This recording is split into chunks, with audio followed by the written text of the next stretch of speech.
Alhamdulillahi ala ni'amihi al-zahirati wal batinati qadiman wa hadithan. Asyhadu an la ilaha illallah wahdahu la syarika lah wa asyhadu anna Muhammadan 'abduhu wa rasuluh sallallahu alaihi wasallam la nabiyya ba'dah. Allahumma shalli ala Muhammadin wa ala alihi wa sahbihi wa sallim. Bapak dan Ibu hadirin wal hadirat sidang jemaah subuh yang insyaallah kita semua dirahmati oleh Allah Subhanahu wa taala. Kembali kita bersyukur kepada Allah dengan sama-sama mengucapkan alhamdulillah rabbil alamin.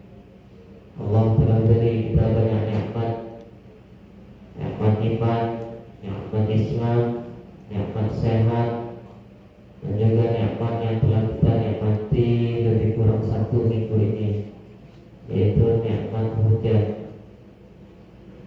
Di belahan dunia lain boleh jadi mereka meminta hujan turun, tapi hujan tak turun-turun. Di tempat kita Allah senantiasa menurunkan hujan. Jadi ala kulli halin itu patut kita syukuri. Kemudian salawat beriring salam kepada Nabi besar Muhammad sallallahu alaihi wasallam. Allahumma shalli ala Muhammad wa ala alihi wa sahbihi wa sallim. Semoga kelak di akhirat kita mendapatkan syafaat dari Rasulullah sallallahu alaihi wasallam. Bapak dan Ibu sidang jamaah yang berhadir, subuh ini kita sampai pada hadis yang kelima dalam kitab Al-Ma'in An-Nawawi. Kita bacakan hadisnya terlebih dahulu. An ummil mu'minina ummi Abdillah Aisyah radhiyallahu anha qalat qala Rasulullah sallallahu alaihi wasallam man ahdatsa fi amrina hadza ma laysa minhu fa huwa radd. Wa fi riwayatin li Muslim man 'amila 'amalan laysa 'alaihi amruna fa huwa radd. Dari Ummul Mukminin. Ummul Mukminin ini maksudnya adalah ibu-ibu orang beriman. Maksudnya adalah istri-istri Nabi. Jadi istri-istri Nabi itu diberi gelar namanya Ummul Mukminin, ibu orang-orang yang beriman. Maka sepeninggal Nabi, istri-istri Nabi itu tak boleh dinikahi lagi oleh sahabat. Apa sebab? Karena dia ibu orang-orang yang beriman. Kan tak boleh anak menikahi ibu. Itulah kira-kira. Jadi istri-istri Nabi itu sepeninggal Nabi tak boleh lagi dinikahi oleh para sahabat. Kemudian alasan lain kenapa tidak boleh dinikahi, karena wanita itu akan bersama dengan suaminya yang terakhir di surga. Misalnya ibu punya suami, qadarullah misalnya umurnya pendek, kemudian suami ini soleh, yang suami pertama ini Allah takdirkan masuk surga. Tetapi rupanya semasa di dunia ibu nikah lagi juga dengan suami yang soleh. Nanti ibu di surga dengan suami pertama atau dengan suami kedua? Dengan suami pertama atau dengan suami kedua? Ini tak boleh dua-dua dong. Beda ada laki-laki Pak. Dengan suami pertama atau suami kedua? Suami terakhir, suami kedua. Jadi kalau bapak dan ibu, ibu-ibu khususnya, kalau ingin bersama dengan suami pertama di surga. Nah, kalau yang sikit umurnya ada nikah boleh kalau gitu. Nah, itu alasan kedua kenapa ummul mukminin itu tak boleh nikah lagi dengan selain Nabi. Karena kalau nikah dengan selain Nabi artinya tidak sama nanti bersama Nabi, begitu. Akhirnya bersama dengan suami terakhir. Tapi yang alasan yang paling kuat itu yang pertama tadi, karena ummul mukminin, seorang ibu tak boleh dinikah. Nah, siapa ummul mukminin di dalam hadis ini? Namanya Aisyah, namanya Ummu Abdillah. Jadi Aisyah ini punya gelar namanya Ummu Abdillah, Ibu Abdullah. Turun kursinya. Jawaban ini tidak apa. Jadi Aisyah itu punya gelar namanya Ummu Abdillah, Ibu Abdullah. Jadi orang Arab itu biasanya kalau punya anak, kalau anaknya namanya misalnya Muslim, maka bapaknya biasanya disebut dengan Abu Muslim. Berarti ibunya disebut dengan Ummu Muslim. Nah, Aisyah ini apa ada ibu? Kalau kita baca kitab sirah, Aisyah ini dia tak punya anak. Aisyah ini istri Nabi itu tidak punya anak. Lalu kenapa juga disebut dengan Ummu Abdillah? Ada kisahnya. Jadi suatu ketika bertanyalah Aisyah ke Nabi, "Ya Rasulullah, istri-istri yang lain itu ada gelarnya, karena sebagian ada anak. Kalau saya tak ada anak, lalu bagaimana?" Lalu Nabi sebut, "Engkau Ummu Abdillah." Abdullah itu kan artinya hamba-hamba Allah, ya kan? Kan seluruh istri Nabi itu ummul mukminin. Orang beriman itu kan seluruhnya hamba Allah. Maka disebut berlakop saja atau disebut saja engkau Ummu Abdillah. Baru senang hati Aisyah. Walaupun Aisyah tidak punya anak. Ya. Radhiyallahu anha, semoga Allah meridainya. Qalat, Siti Aisyah berkata, qala Rasulullah sallallahu alaihi wasallam, Rasulullah sallallahu alaihi wasallam bersabda, "Man ahdatsa fi amrina hadza ma laysa minhu fahuwa raddun." Siapa saja yang melakukan atau yang mengada-adakan fi amrina hadza, dalam urusan agama ini, ma laysa minhu, yang tak berasal dari Nabi, fahuwa raddun, maka dia tertolak. Ini menjadi kaidah dasar di dalam ilmu usul fikih dalam persoalan agama. Jadi Bapak dan Ibu, kalau kita mengada-adakan sesuatu dalam urusan agama yang tak ada sumbernya dari Nabi, maka itu disebut raddun, tertolak. Contoh, salat subuh itu berapa rakaat, Pak? Tuh, rupanya ibu, ya bapak, malam tadi itu lama lalu pas jago itu semangat benar. Dibuat salat subuh jadi 7 rakaat, boleh? Boleh? Tidak boleh. Walaupun saya semangat, Pak, ya kan, saya malam lama lalu gitu kan, pas jago, bertenaga benar rasanya. Dibayarnya salat subuh 7 rakaat, boleh? Tidak boleh. Nah, itu namanya waktu, pasti tertolak walaupun jumlah rakaatnya lebih banyak. Nah, itu disebut dengan waktu, tertolak. Atau bahasa lainnya dalam ilmu tertentu namanya bid'ah, yaitu persoalan dalam urusan agama yang diada-adakan. Nah, gitu ya. Apa ciri-ciri persoalan dalam urusan agama ini? Konteksnya adalah persoalan ibadah. Kapan sesuatu itu disebut dengan ibadah? Kalau terikat dengan salah satu yang 3.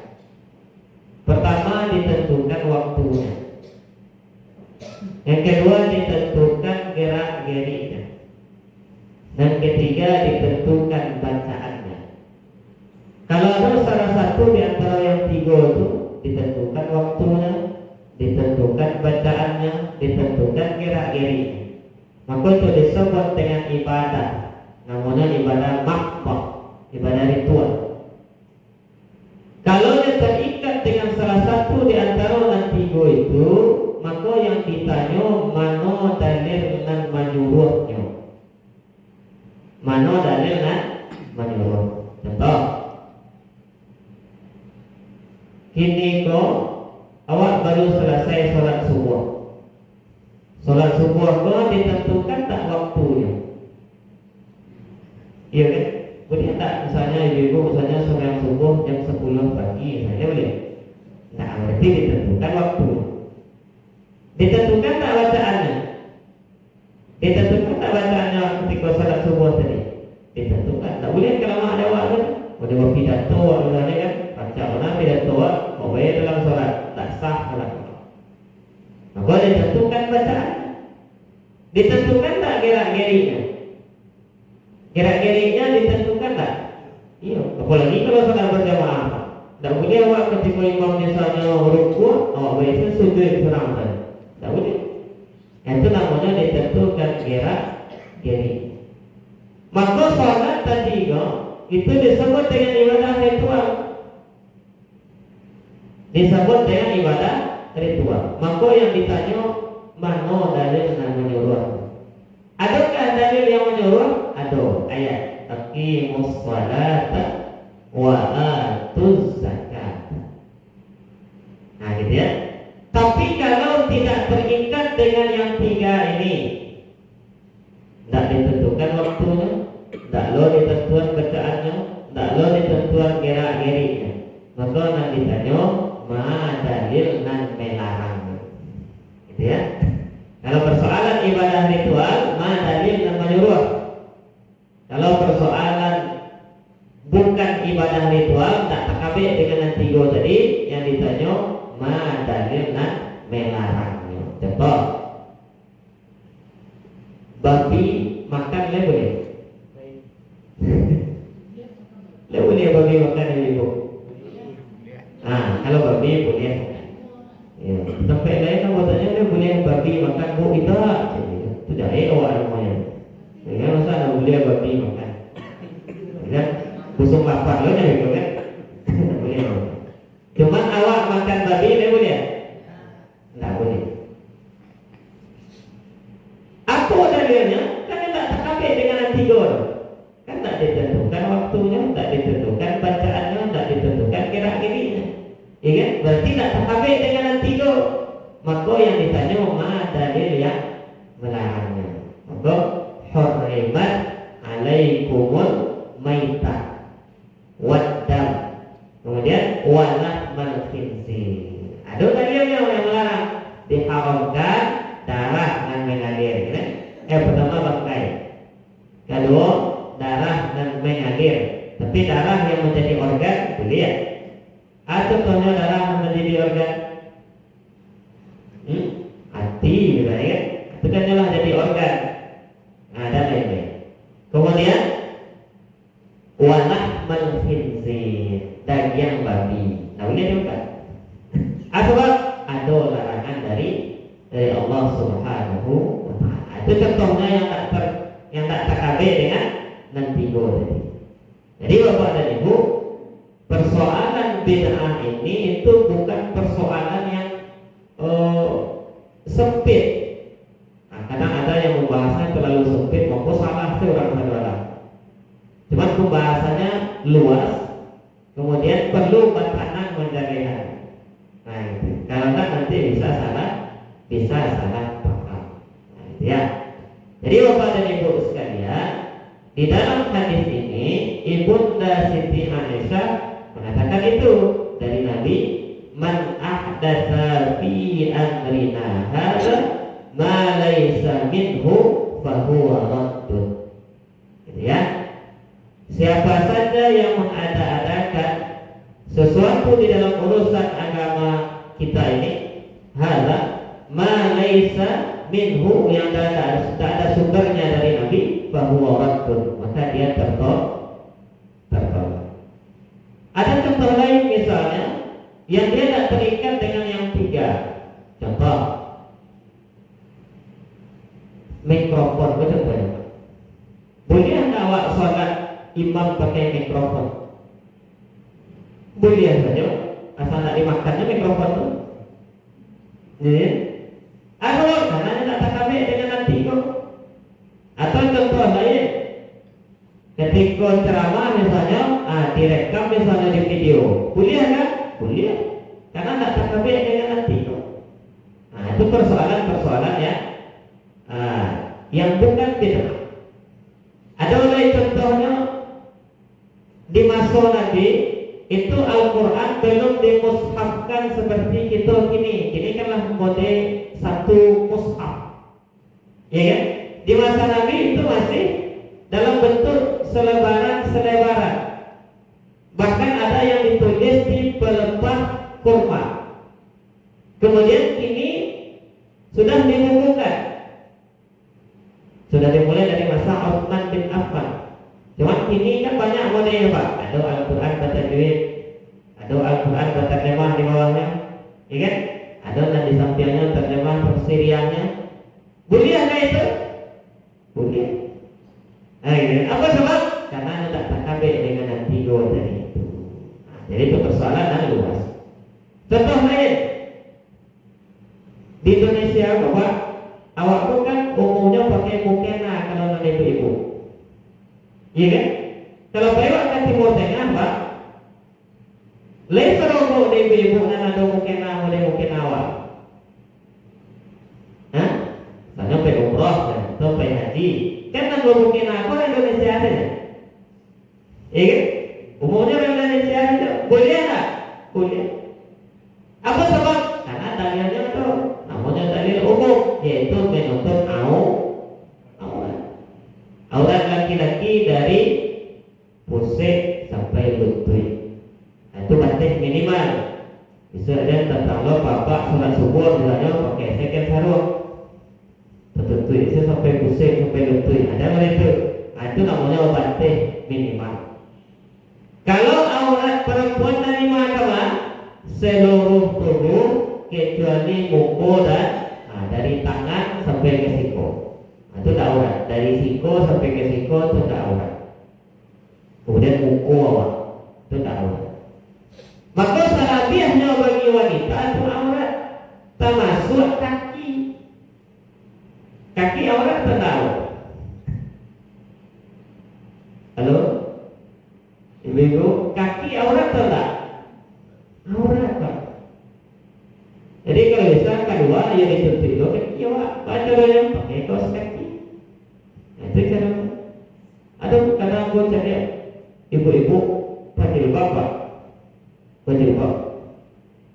Cuma roknya sampai lutut je. Roknya sampai lututnya berjilbab. Roknya sampai lutut. Itu sudahkah menutup aurat? Belum sempurna namanya menutup aurat. Jadi Bapak dan Ibu, perhatikan aurat, apalagi aurat yang lebih banyak, aurat perempuan. Kalau Bapak punya istri, tidak malu atau tidak cemburu aurat istri dicarinya di orang, itu ancamannya luar biasa. Ancamannya tidak mencium bau serupu, tidak mencium bau serupu. Atau misalnya bapak punya anak yatim, tidak sabarkan digoncengnya dia anak bujang, tidak cemburu Pak sebagai ayah. Maka tidak mencium bau serupu. Jadi hati-hati, dijaga orang rumah awak, kemudian dijaga anak yatim awak terutama. Itu yang pertama. Kemudian di dalam riwayat Imam Muslim ada redaksi lain. Man 'amila 'amalan laisa 'alaihi amruna fahuwa raddun. Siapa saja yang mengerjakan suatu amalan laisa 'alaihi amruna, yang tak ada sumbernya dari Nabi dalam urusan ini, fahuwa raddun, maka dia juga tertolak. Nah, ini redaksinya yang berbeda. Redaksinya yang berbeda dengan hadis riwayat Siti Aisyah tadi. Tapi maknanya sama. Atau hadis yang kelima Bapak dan Ibu terkait dengan persoalan agama. Tidak boleh kita mengada-ada dalam persoalan agama. Namanya bid'ah. Dalam persoalan agama, terutama dalam persoalan ibadah tadi. Sampai di sini kalau ada Bapak dan Ibu yang ingin bertanya, disilakan. Ustaz, ini mengenai Maulid Nabi, Ustaz, ada yang katakan bid'ah, ada yang tidak. Tentang Maulid Nabi, dia ada dua istilah. Satu namanya Maulid atau Maulud Nabi. Yang kedua namanya Al-Ihtifalu li Maulidin Nabi. Hanya dua itu. Pertama Maulid Nabi, dan kedua perayaan Maulid Nabi. Itu beda. Kalau Maulid atau Maulud Nabi itu artinya kelahiran Nabi. Kalau kelahiran Nabi itu kehendak Allah, Pak.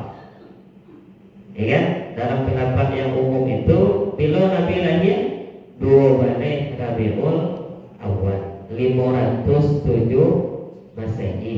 Tahunnya tahun Fil atau tahun Gajah. Itu namanya Maulid Nabi.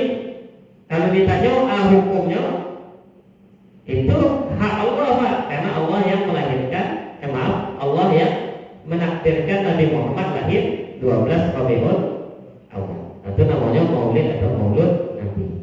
Nah, sekarang kita merasa senang dengan lahirnya Nabi. Kemudian kita adakan perayaan. Nah, ini yang menjadi besar. Kita adakan acara segala macam. Gitu ya. Apakah boleh atau tidak? Pertanyaannya terikat tak dengan yang tiga tadi itu? Itu pertanyaannya dulu. Pertama, ditentukan tak waktunya Maulid Nabi, perayaan Maulid Nabi itu? Bapak diam ya, Pak. Ditentukan tak waktu? Semarang waktu. Nah, boleh semarang waktu saja. Kecuali misalnya kalau disebutkan mesti 12 Rabiul Awal. Tidak boleh tanggal 3, tidak boleh tanggal 1. Nah, kalau itu berarti tak kabeh dengan waktu. Maka yang ditanya, adakah dalil yang menyuruhnya? Mesti tanggal sekian. Cuma kalau tidak tak kabeh waktunya, berarti tidak tak kabeh dengan persoalan pertama. Ya kan? Tidak tak kabeh dengan persoalan pertama. Contoh lainnya, Pak, awak tu kan kajian Rabu pagi kan? Rupanya kecil bapak pengurus, Pak Ustaz, walaupun awak sepakat Rabu pagi, misalnya kan, tapi di hari paujan untuk minggu ini kita berdua di Kamis, misalnya, boleh tak? Boleh, caranya tak sampai. Nah, itu kasih. Semuanya dengan 12 Rabiul Awal tadi. Bahkan masih ada yang mengadakan lomba MTQ, lomba baca yang pendek, hari Minggu petang dalam rangka Maulid Nabi juga. Padahal Maulid Nabi lah 2 bulan yang lalu. Kalau yang 12 Rabiul Awal, makanya tak habis dengan waktu. Kemudian terikat tak dengan bacaan tertentu? Enggak ada yang dibaca. Enggak ada yang dibaca khusus segala macam. Ya kan? Kemudian ditentukan tak kira-kira tertentu. Misalnya pas jam 10 malam, mesti agak keduanya. Ada tak? Enggak. Berarti tak terkabeh dengan nanti itu. Gitu kan?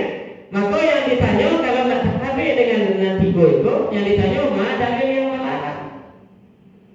Maka kan tak ada dalil yang melarang bahwa perayaan Maulid Nabi dilarang. Tidak ada dalil yang berbunyi seperti itu. Begitu ya.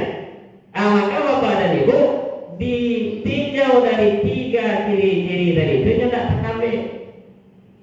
Nah, selama yang diadakan ketika perayaan itu tidak bertentangan dengan dalil-dalil umum yang ada. Misalnya,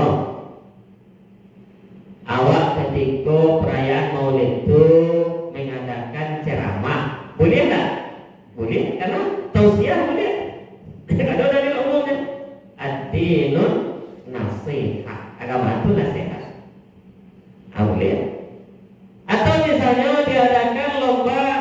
membaca sirah nabawiyah misalnya tentang sejarah Nabi, dengan lomba cerdas cermat misalnya, tapi sehubungan dengan sirah nabawiyah, boleh tak?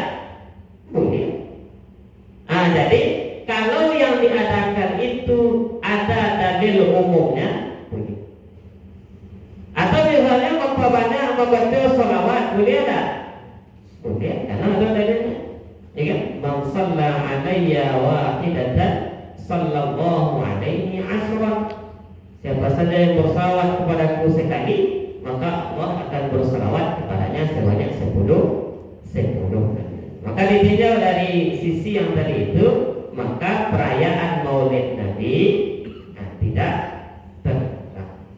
Ya, kecuali mengadakan hal-hal yang memang bertentangan. Contohnya, ketika perayaan Maulid Nabi nyoba disko-disko, kan? Apa disko-disko ada boleh? Bercampur baur laki-laki dan perempuan, kan? Tidak boleh lah. Kalau itu ya tidak boleh lah. Karena bertentangan dengan dalil umum. Paham ya? Wallahu a'lam bishawab. Ada lagi apa ada demo?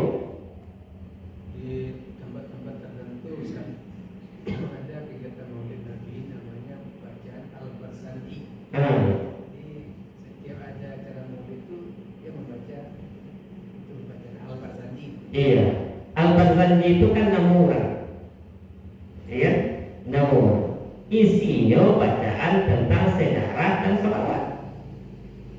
Cumanlah dibahas dengan bahasa Arab. Itu saja beda. Jadi kalau dibaca ketika Maulid itu boleh atau tidak awal membaca sejarah Nabi, kemudian awal membaca sholawat Nabi, kan boleh saja. Boleh. Jadi ini persoalan yang lapang, persoalan yang lapang, bukan persoalan yang sempit. Allah. Ada lagi Bapak dan Ibu? Ini agak berat pertanyaan nampaknya. Iya, ini penting untuk diterangkan supaya tahu basis ilmunya. Misalnya ada yang berpemahaman tidak boleh Maulid Nabi. Nah, yang menjadi persoalan itu kalau paham itu menyebabkan paham orang lain yang juga ada dasar dalilnya menjadi tak bersahabat jadinya. Dengan akhirnya pindah ke tadi. Aku bersih, aku orang perayaan Maulid, ambo nak sembahyang besok itu. Ada boleh apa? Itu. Sebab karena selama orang itu mengucapkan asyhadu an la ilaha illallah wa asyhadu anna Muhammadar Rasulullah, hanya Islam. Ya kan? Kalau orang Islam kalau meninggalnya kemana masuk? Man qala la ilaha illallah dakhala jannah. Jadi insyaallah Bapak dan Ibu, insyaallah satunya penduduk surga. Amin ya Rabbal. Bapak pendek sih amin. Pendek sih nama baca amin Pak. Nampaknya agak ragu-ragu loh usah surga Pak. Ya Pak. Ibu boleh yakin usah surga? Insyaallah. Lalu pede. Jadi Bapak dan Ibu insyaallah seperti yang dijanjikan oleh Nabi, man qala la ilaha illallah dakhala jannah. Siapa saja yang mengucapkan la ilaha illallah, dia masuk ke dalam surga. Cuma ada orang kadang yang transit dulu dalam neraka. Dek perangai ketika di dunia banyak. Gitu kan? Mampu itu apa soalnya?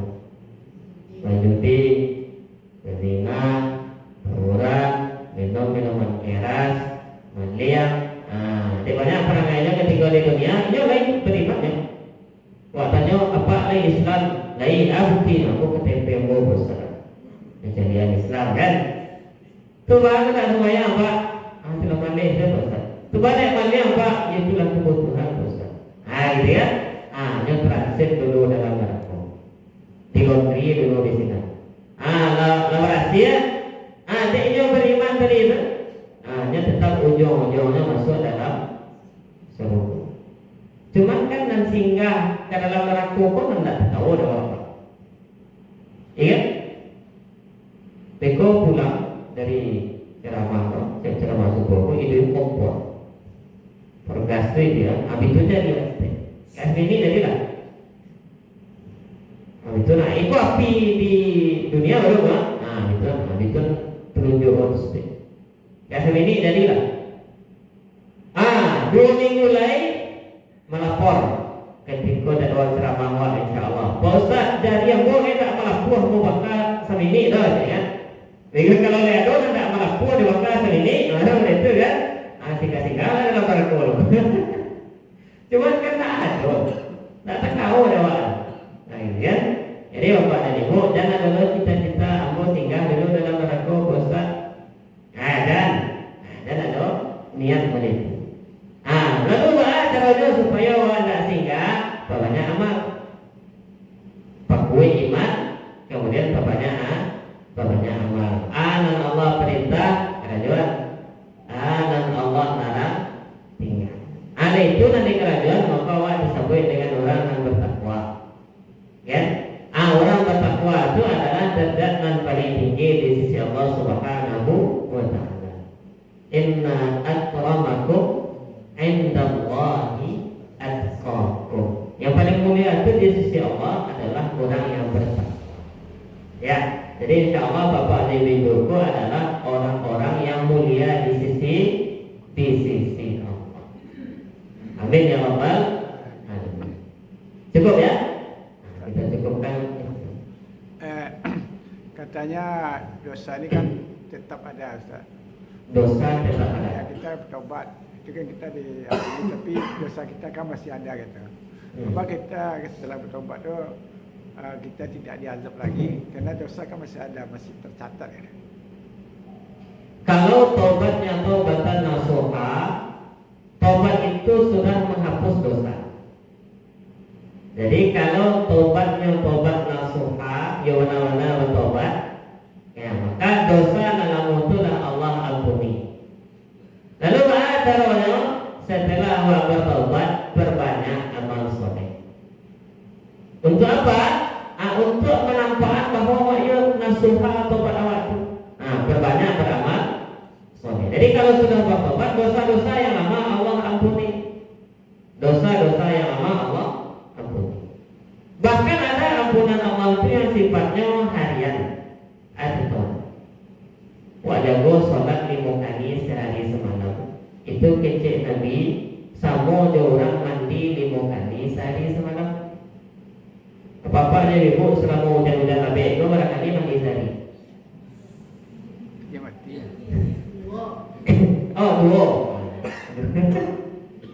Ya. Sekali 2 hari. Nah, 2-nya maksudnya 2 kali sehari itu sekali 2 hari. Oh, sekali sehari. Kini coba bayangkan awak mandi 5 kali sehari. Kira-kira awak berhasil dengan pertemuan. Jadi awak jago sholat 5 kali sehari semalam kecil Nabi sama orang mandi 5 kali sehari. Berarti berhasil. Itu ampunan Allah yang sifatnya harian. Ada ampunan Allah yang sifatnya mingguan dari Jumat. Ya kan?